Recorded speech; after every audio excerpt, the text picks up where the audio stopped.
Oi, gente, professor Zépica aqui, em clima de Copa do Mundo. Estou aqui com a seleção maior que temos, né?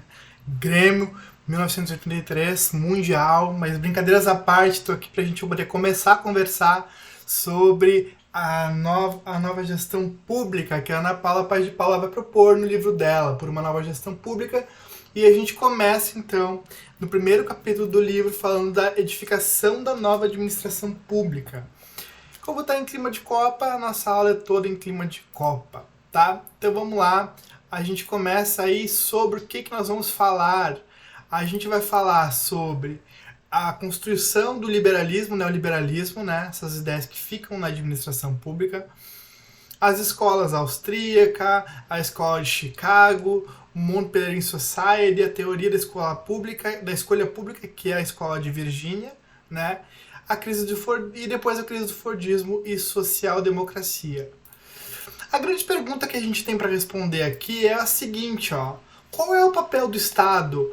O que o Estado precisa fazer? O que o Estado precisa entregar? Até que ponto o Estado precisa intervir ou até que ponto o Estado não tem que intervir, tem que ser um Estado mais isento? Tudo isso aí são as perguntas que a nova administração pública que a administração pública, na realidade, vai fazer aos modelos econômicos, aos teóricos, aos filósofos, economistas. Mas, assim, para a gente poder começar a responder essa pergunta, a gente precisa começar. Eu trago aí, né, a seleção da Inglaterra, tá? Para falar que estamos colocando em campo o povo do Reino Unido.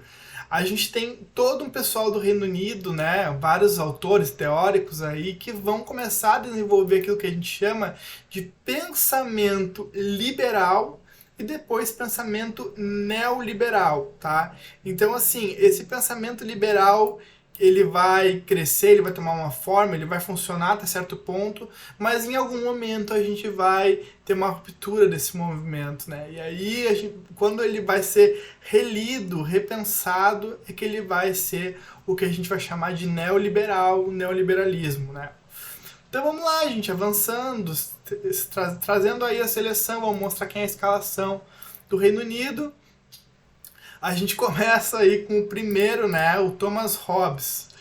O Hobbes ele nasce em 1588 e vai morrer em 1679. Então, assim, é uma época remota mesmo, né? Uma época de monarquias ainda. E o Hobbes ele vai se afirmar como monarquista, tá? A ideia do Hobbes vai ser justamente a ideia de que as pessoas elas precisam, para poder viver em paz, elas precisam se submeter a um poder absoluto centralizado, tá? Porque as pessoas são massas, o homem é o lobo do próprio homem, né? Então o homem vai sempre tentar tirar vantagem em cima do outro, vai ser violento com o outro, vai querer as coisas do outro. E para que as pessoas consigam viver em paz, elas vão ter que então estar debaixo desse Estado soberano, com poderes ilimitados, esse poder absoluto centralizador que seria o poder da monarquia. Então esse governo mais centralizador, essa ideia monarquista, né, é do Hobbes. O Hobbes ele vai defender isso como monarquia, tá? Outros formatos depois vão tomar a ideia do Hobbes quando se fala um pouco mais de estados mais centralizadores. Então, os autoritarismos também, né? Vão pegar essa ideia de Estado soberano com poder ilimitado, mas é a ideia do poder do rei, né? Aquele poder que ele faz o que ele quer. No Brasil a gente teve aí o Dom Pedro I quando promulgou a Constituição de 1824, ele colocou aí os três poderes, né? Mas ele colocou um poder moderador, que seria o poder dele, o poder do imperador, o poder ilimitado. Então é o poder de tudo, na realidade, né? Essa ideia do Hobbes bem estatista, assim, né? Depois do Hobbes eu trago aí, né, na escalação, o John Locke. O Locke, ele nasce em 1632, morre em 1704, e ele vai ser o que nós chamamos do pai do liberalismo, tá, econômico. Então, assim, vai surgir na mão do Locke uma ideia de interferência mínima do Estado. Quanto mais o Estado intervém na economia, mais esse poder aí do monarca, né, intervém, mais vai ser a vontade dele que está sendo feita, a vontade de um clã monárquico e do império, enfim, que está sendo feita. E aí a ideia é que deixa isso livre, né? O Estado não tem que interferir, o Estado tem que ser liberal, o Estado tem que permitir que as relações econômicas aconteçam entre as pessoas, entre as empresas, de uma forma livre, sem intervenção. Intervenção zero ou intervenção mínima, como é o caso que o Locke propõe, tá? Depois do Locke, a gente traz para a seleção um cara que é muito conhecido, que é o Adam Smith, né?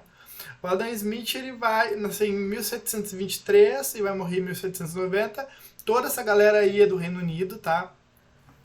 E o Adam Smith ele vai ficar muito conhecido por ter escrito o livro A Riqueza das Nações e a ideia da mão invisível do mercado, né? Então, do laissez-faire, assim. O mercado se autorregula, não precisa ninguém regular o mercado se autorregula. O papel do Estado, então, vai ser manter a segurança interna e externa do mercado, mas ele não tem que intervir, ele tem que intervir minimamente, tá? A menor necessidade de intervenção possível. Mas então, se possível, nem intervir. Mas para duas coisas o Adam Smith ele vai propor a intervenção do Estado. Primeiro, para garantir o cumprimento dos contratos. Então, duas pessoas firmam algum contrato, o Estado vai garantir esse cumprimento, vai estar ali com esse poder de fazer acontecer aquilo que foi acordado, né? E de prestar alguns serviços essenciais à população, como algumas questões de saúde, algumas questões de segurança, algumas questões de proteção à propriedade privada, mas é uma coisa só o que for essencial, aquilo que só o Estado precisa fazer. Se for possível que o mercado faça, deixa o mercado fazer, porque nas ideias aí smithianas, liberais, enfim, o Estado sempre o mercado privado sempre vai conseguir fazer melhor, né? A iniciativa privada sempre vai conseguir fazer melhor. Bom, escalado Adam Smith, a gente também traz para a construção do pensamento liberal o John Stuart Mill.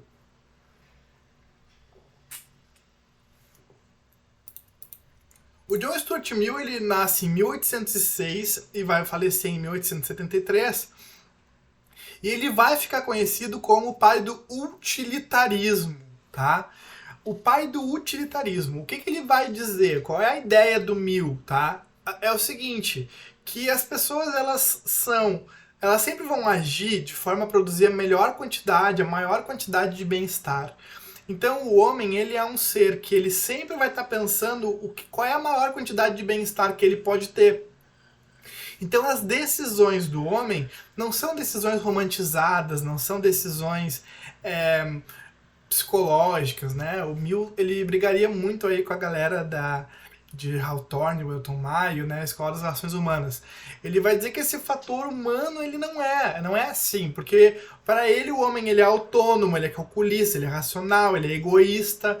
Então a ideia do homem econômico, né, o homem que faz a melhor decisão baseada na utilidade. Por que eu vou fazer isso? Porque tem uma vantagem para mim, porque é importante para mim, porque eu vou ganhar algo fazendo isso. Então se eu tenho utilidade, se é utilitarista, eu faço, senão eu não faço. Então, qual é o papel do Estado nesse sentido, né? É garantir que os homens possam tomar as suas decisões, não intervir, é deixar que os homens tomem as decisões, porque eles tomando as suas decisões, eles vão aí chegar no melhor bem-estar, né? A maior quantidade de bem-estar, porque vão tomar as decisões baseadas em utilidade. Agora a gente faz um super pulo, tá? De alguma forma, porque a gente vai entrar em Keynes. E para a gente poder entender Keynes, bom, o Keynes ele nasce em 1883, ele vai falecer em 1946, mas assim, até o momento a gente está falando de liberal, tá? Pensamento liberal. Agora a gente entra aqui no pensamento neoliberal, tá? Aqui o fundamento desse pensamento neoliberal com o Keynes, tá? Então o que acontece? O mundo ele está numa expansão capitalista, tá? O início do século XX é um momento de grande expansão capitalista. Os países eles têm as suas hegemonias, que a gente vai chamar, tá? Então, assim, Estados Unidos, aquela consolidação que vai tendo ainda um pouco sutil, mas já tomando alguma forma, né, desse país hegemonicamente, economicamente hegemônico. A gente tem a Inglaterra, como a Grã-Bretanha, no caso, né, como esse país capitalista também, é de consolidação forte no mundo, alguns países europeus, enfim. Então há uma troca, né, muito grande de valores, de compras, de economia, até a crise de 1929, quando a Bolsa de Valores, né, de Nova York quebra. Quando a Bolsa de Valores de Nova York quebra em 29, todo aquele modelo liberal, aquele modelo que a gente vem aderindo, aquele modelo fordista, eu vou comentar alguma coisa da crise fordista no final da aula, mas assim, aquele modelo fordista de acumulação, de venda, né, em larga escala, produção empurrada, ele vai ser reavaliado, tá? Então, assim, aquela teoria bem clássica, né, de intervenção, ela vai ser retomada.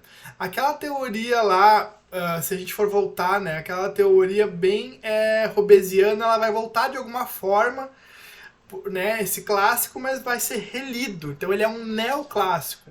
Então por isso que é um movimento neoliberal, porque não é mais liberal, porque a partir de agora a gente vai querer sim intervir, né? Vai ampliar a intervenção do Estado, mas vai ampliar a intervenção do Estado de uma forma focalizada. Que forma é essa? É através do New Deal, tá? Que o Franklin Delano Roosevelt, o FDR, ele vai desenhar e vai propor, junto com Keynes a equipe dele, essa ideia de New Deal, um novo acordo. Que novo acordo é esse? É um acordo de gastos para estimular o crescimento econômico. Então, gastos no sentido de utilização de maquinário, de utilização de mão de obra, de a economia intervindo, colocando dinheiro, né, em algumas questões, colocando dinheiro em formato de subsídio para alguns negócios, para a questão agrícola, por exemplo, para a questão de urbanização das cidades. Então, o Estado ele trabalha como um agente regulador que vai colocar a sua mão naquilo que é necessário. Né? Então, deixa de ser aquele formato liberal, assim, se possível, nem envolve o Estado. E passa a ser um formato de o Estado vai sim ser um ator importante em algumas questões, ele vai ampliar cada vez mais a sua intervenção, ainda que não totalitária, né, ainda que não absoluta, como Hobbes, ele vai tomar algumas decisões para manter o welfare state, então o estado de bem-estar social, para que todas as pessoas possam ter acesso às suas riquezas, às suas questões, o Estado vai intervir, tá?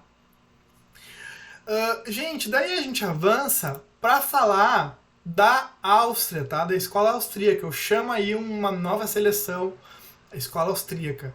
Uma curiosidade, tá? Para quem não sabe, a Áustria, né? Ela tá fora da Copa desde 1998.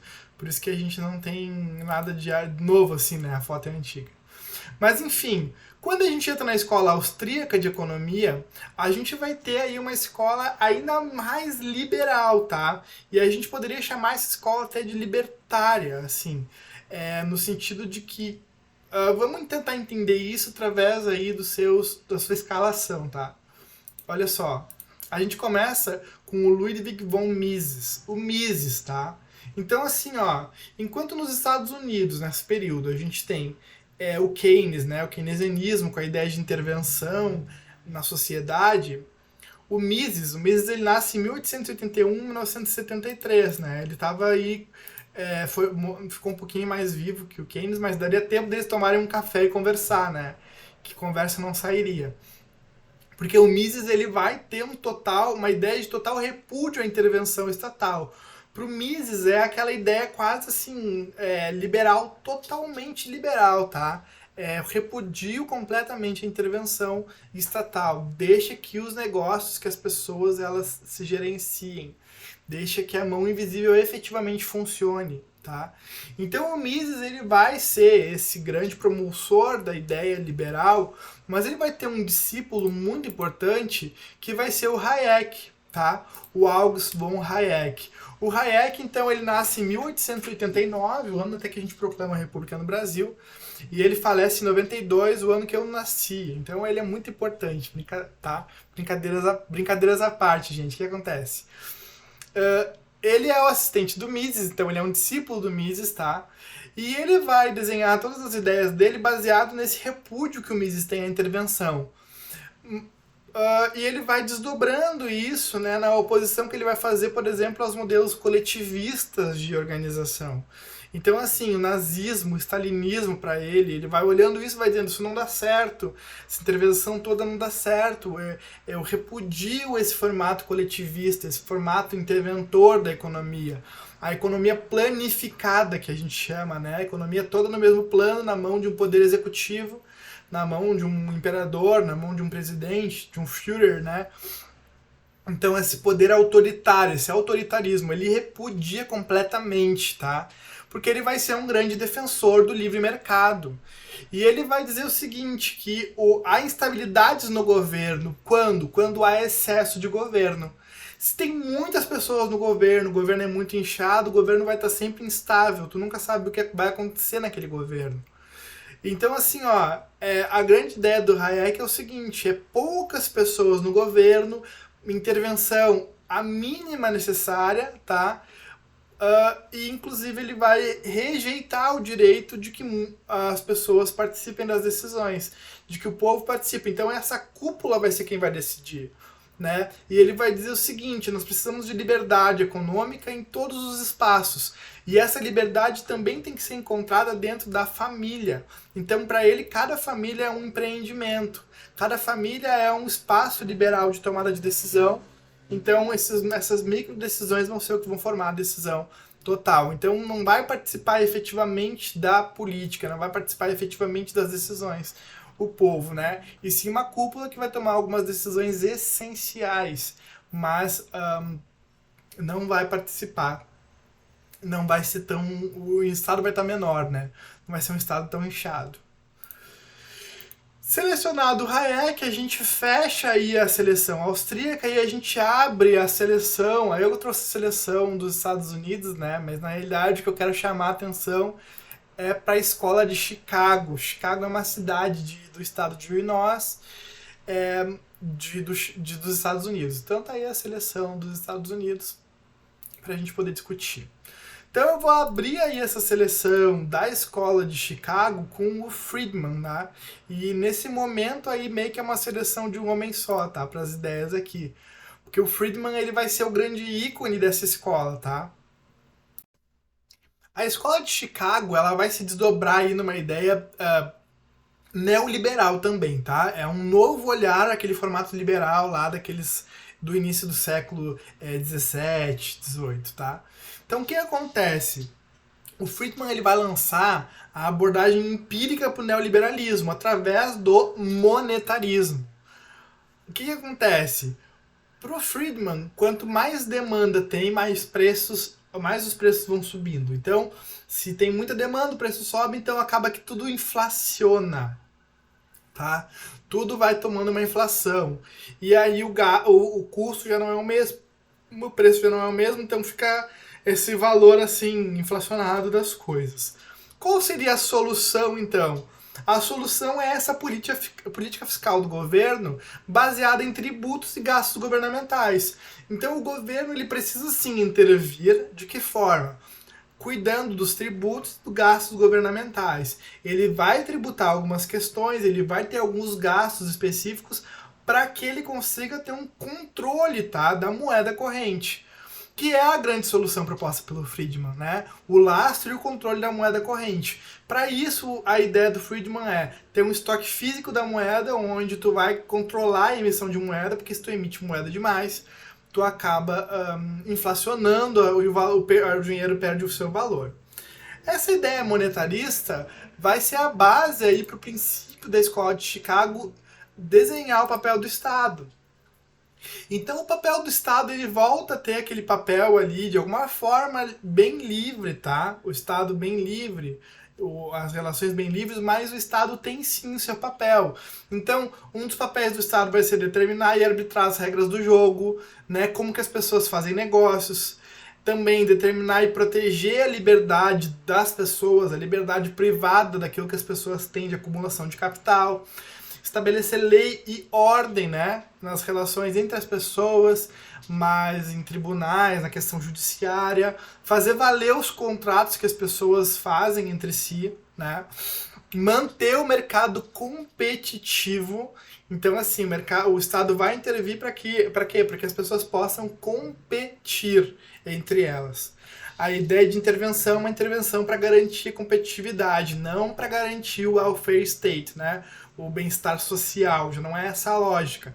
É a lógica de garantir que todos possam abrir seu negócio, que todos possam empreender, que todos possam competir no mercado. E o Estado vai ter que lidar com a inconveniência dos programas assistenciais. Para o Friedman é uma inconveniência, né? A questão de programas sociais, assistenciais. Então ele vai ter que intervir de alguma forma, lidar com subsídios, com incentivos. Bom, aqui eu abro um parênteses, né, que poucas vezes eu faço para dizer a minha opinião sobre, né? É muito simples tu propor algo assim quando tu não é uma minoria, né? Quando tu não é uma minoria que tem aí tantos anos de escravização, dificuldade para chegar e ascender socialmente em alguns espaços. O papel da mulher, o redesenho do papel da mulher vai acontecer muito tardio. Então, assim, essa competitividade livre, né, que o Friedman vai querer propor, ela não é tão simples de ser alcançada, porque existem pessoas que não tiveram os mesmos acessos históricos, né? E aí toda uma questão que se desenvolve depois disso, das dificuldades que as pessoas têm em chegar e se manter. Então os programas sociais não são inconveniência do Estado, né? Eles são justamente aí uma questão do Estado resolver um problema que ele mesmo criou, historicamente falando.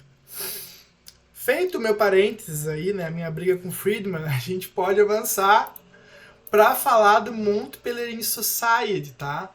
O Mont Pelerin Society. Aí eu trouxe uma foto do Mont Pelerin Society para a gente poder começar a entender o que foi essa sociedade, tá?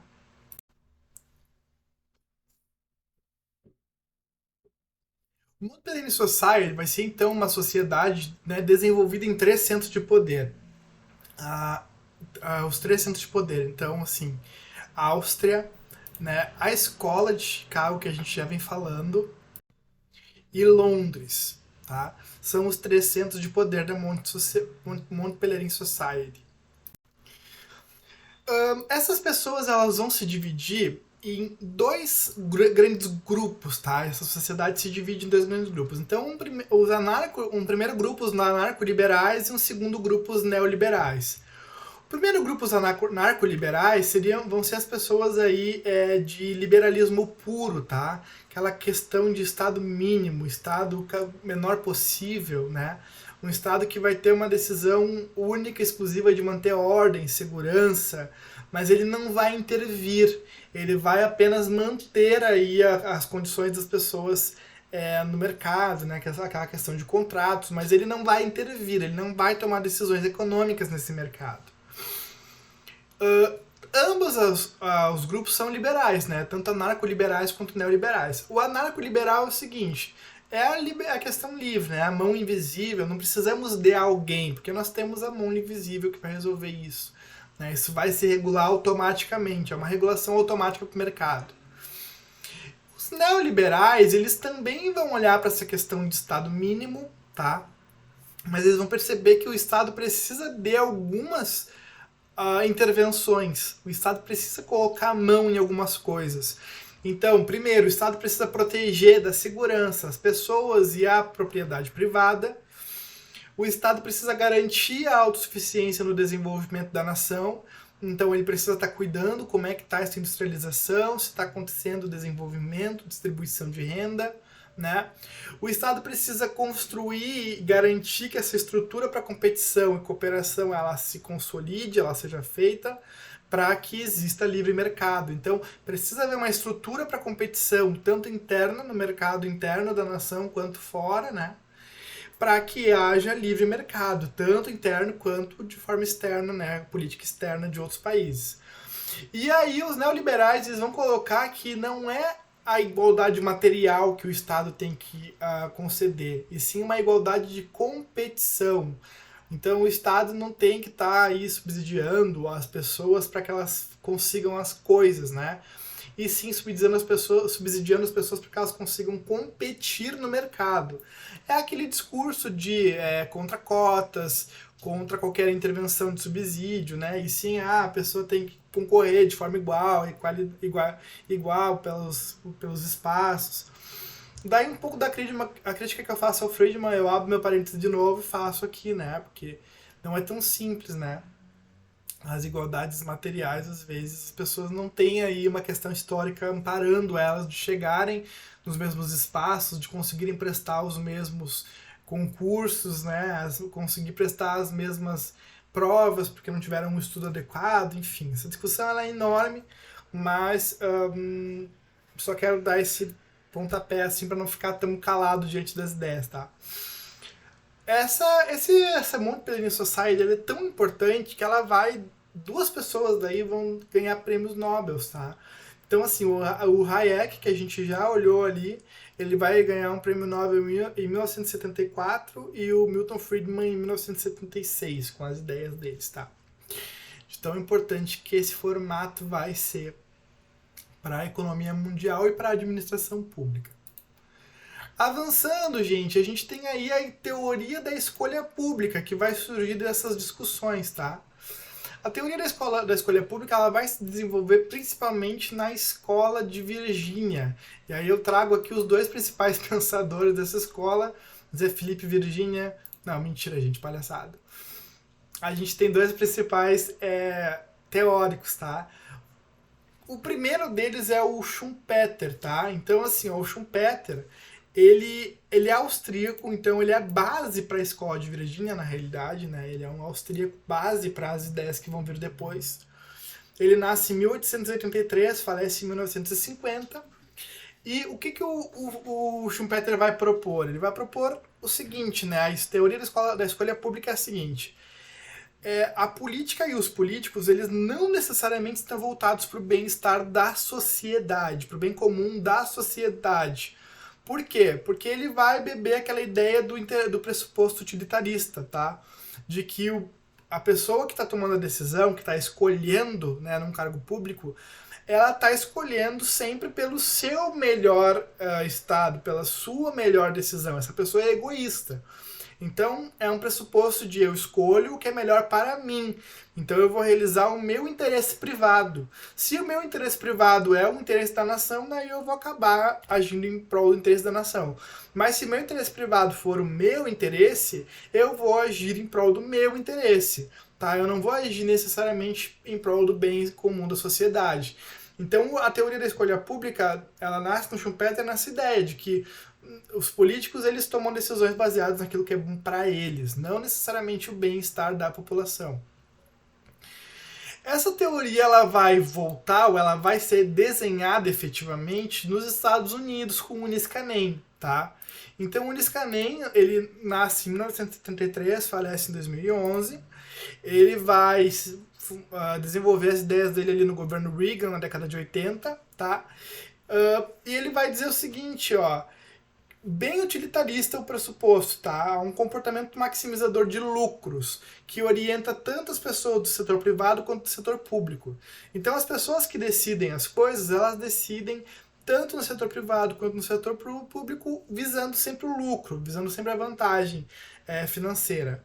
Porém, nem sempre as atividades estatais elas visam lucros. Então, o que acontece? Na teoria da escolha pública, os governantes eles não necessariamente vão tomar comportamentos racionais, ter comportamentos racionais. Eles vão se desviar desse comportamento racional para tomar decisões que maximizem o orçamento, tá? Então, para que maximizem esse lugar de orçamento público, onde eles têm o dinheiro, e esse dinheiro eles vão gerenciar melhor dentro desses espaços, tá? Então, o que o Niskanen, o que esse povo da teoria da escolha pública ele vai propor? Vai propor, sempre que possível, né, na maior possibilidade que for possível, remover a burocracia pública, tudo que der, e levar esses serviços, essas questões para a iniciativa privada, porque a iniciativa privada ela tem mais eficiência na prestação de serviços. Essa é uma ideia que vai pegar de uma forma tão forte, assim, né? Que há mais eficiência na iniciativa privada e isso vai ficar dito como lei, né? A gente vai, ao longo das nossas aulas, de outras conversas, a gente vai ver que isso não necessariamente é verdade, tá? Isso foi tomado como verdade. Mas assim, essa ideia pegou, tá? E ela ficou. Então, o que que acontece? O Estado, ele para de se colocar enquanto um prestador de serviço, né, em algumas formas, mas acaba gerando uma necessidade maior de regulação estatal, de que o Estado vai lá e olhe se o serviço está sendo executado como deveria, se os serviços das iniciativas privadas estão sendo executados como deveriam. Então, assim, tu acaba tirando a função do Estado de um lado, mas acaba colocando de outro, né? Para quem se interessar por teoria da escolha pública, eu deixei um QR Code aqui, que é um videozinho bem curto, tá? De 2 minutos, uma explicação bem legal, tá? Que é até um político, né? E tem o seu viés, obviamente, mas ele explica de uma forma bem clara a teoria da escolha pública, tá? E aí a gente vai pro Catar, né? Vamos pros árabes agora para falar da crise do Fordismo e da social-democracia, tá? Então não é especificamente Catar, mas eu quero falar dos árabes agora, tá? Aí não serve o meme.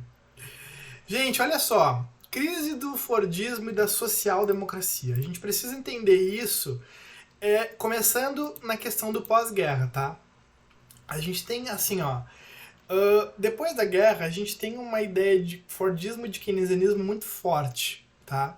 Então, aquele formato de produção para consumo, produção em larga escala, produção que acontece empurrada para o mercado vai consumir porque as pessoas querem acumular, as pessoas querem ter mais, cada vez mais quantidades, cada vez mais coisas, a ideia de acúmulo capitalista, né? Então, se as pessoas vão consumir mais, vão ter mais produção, se vai ter mais produção, vai ter mais empregos e vai ter mais utilização de maquinário para ter mais produção.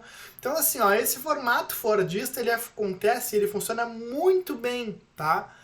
Até o final da guerra, tá? Até o final da guerra. Quando entra ali o pós-guerra, eu diria quando entra até a questão da crise de 29 mesmo, tá? A gente tem aí um redesenho total desse formato, né? Porque, assim, a bolsa quebra, as pessoas não têm mais condições de consumir como consumiam antes. E, bom, tô dando spoiler, vou deixar isso assim. Então, no pós-guerra foi assim que aconteceu, tá? Esse pós-guerra vai durar por um bom tempo o formato fordista e keynesianista, tá? De estimular consumo, tá? Isso funciona. Então, o papel do Estado, ele vai se desenvolver como um regulador de contratos, tá? Ele vai estar ali como essa mão forte regulando os contratos. E ele vai estar também provendo direitos sociais para aquilo que eles chamavam dos outside ones, né? Tipo, de fora. Aqueles que não estão dentro da economia, que não conseguem se encaixar na economia, não conseguem encontrar um trabalho, não conseguem se colocar, são os outside ones. São esses caras que estão fora, né? Então o Estado vai ter que participar com direitos sociais dessas minorias. Subsidiar, conseguir cotas e espaços para que essas pessoas se coloquem. Mas não é simplesmente para a pessoa estar bem, né? Mas sim para que ela consiga participar do New Deal. O New Deal, então, é esse novo pacto de consumo, onde todo mundo consome, né? As pessoas vão estar mais felizes quando elas consumirem mais. Essa é a ideia. Só que há uma crise desse formato fordista de social-democracia, tá? Então, assim, isso funciona muito bem por bastante tempo, tá? Bastante tempo isso vai funcionar. Isso vai funcionar até a década de 70, para falar a verdade.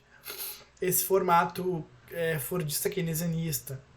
Esse formato de pessoas consumindo, e as que não consomem, o Estado dá um jeito de fazer elas consumirem com os direitos sociais, tá? Só que na década de 70, especificamente 73, aqui eu coloquei o logo da Copa de Catar, né? Não é Catar, é só os árabes. Mas a gente tem aí a crise do petróleo, tá? A crise do petróleo em 1973. Basicamente, os países produtores de petróleo, os países árabes de produção de petróleo, eles vão segurar o seu petróleo, eles vão querer vender o petróleo a um preço maior.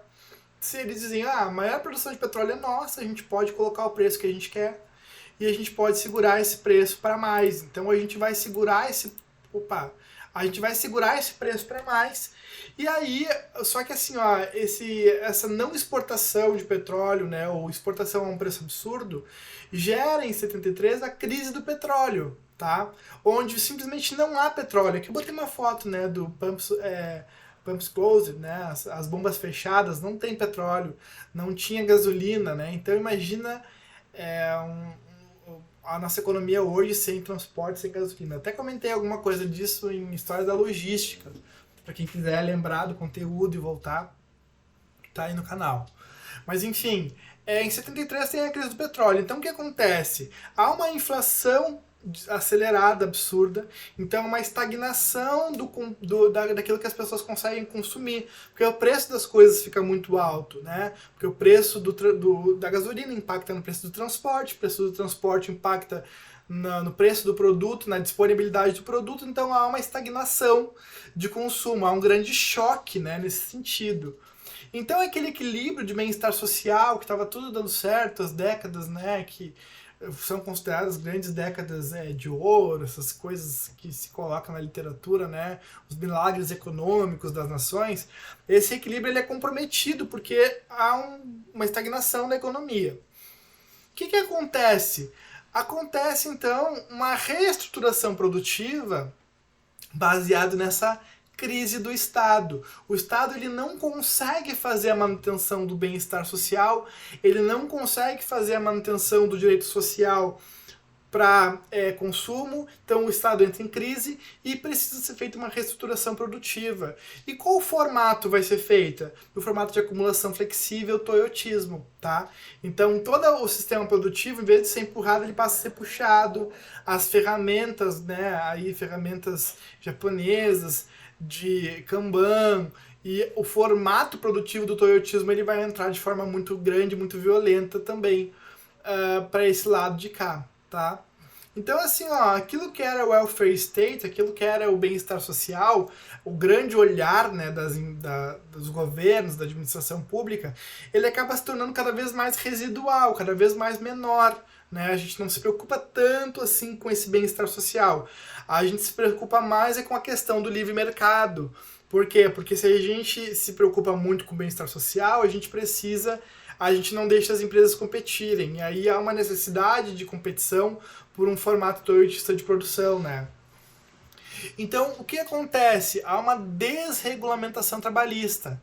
Né, cada vez mais tirando alguns direitos trabalhistas, diminuindo alguns direitos trabalhistas, flexibilizando alguns direitos sociais, a flexibilização desses direitos, né, então aquilo que já era garantido acaba se perdendo, acaba sendo flexibilizado, acaba sendo diminuído, né? E surge aí um movimento empreendedorista, né? Esse culto ao valor do empreendedorismo, ao atributo empreendedor. Tu precisa ser empreendedor de ti mesmo, precisa abrir a tua empresa, precisa ter uma atitude empreendedora. Esse formato aí ele vai vir com tudo na década de 70, 80 e vai ser o formato, inclusive, que vai entrar na administração pública, né? Esse formato do movimento empreendedorista. Mas a gente vai conversar mais sobre esse movimento ao longo das nossas aulas, tá? Daí o que surge, né? Aí eu coloquei o Richarlison chorando, porque vai emergir, né? Vai surgir a nova administração pública.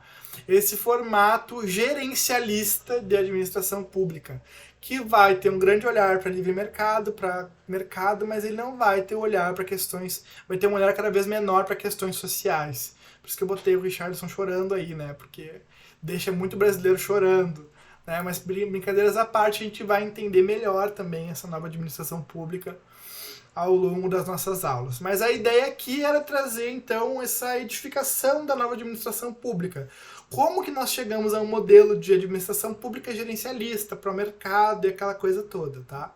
Tá aí a Constituição liberalista, neoliberalistas, escolas de Chicago, escola de Virgínia, tá? Então tá aí, ó, neoliberalismo. Aí eu botei o Tite indo embora, né? Tá na hora de ir embora, já tá acabando a aula. Neoliberalismo, escola austríaca, escola de Chicago, Monte Pelerin Society, teoria da escola pública, tudo isso aí como base, né, para quando acontece a crise do Fordismo, a crise da social-democracia, então isso aí é bebido e isso retorna num formato de nova administração pública, tá? Tchau, Tite, tchau, Brasil, uma pena, né? Mas olha só, para quem quiser baixar os materiais da aula, tá aí um QR Code, mas especificamente aqui, ó, é o livro da Ana Paula Paz de Paula, capítulo 1, por uma nova gestão pública, tá? Tá aí o QR Code para baixar, os slides também vão estar nesse QR Code.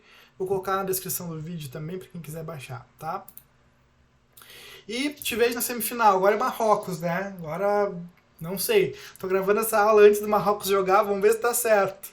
Tá? Sorte pro Marrocos e qualquer dúvida pode me chamar, pode me perguntar, vai ser um prazer atender, tá, gente? Valeu, abraço, tchau, tchau.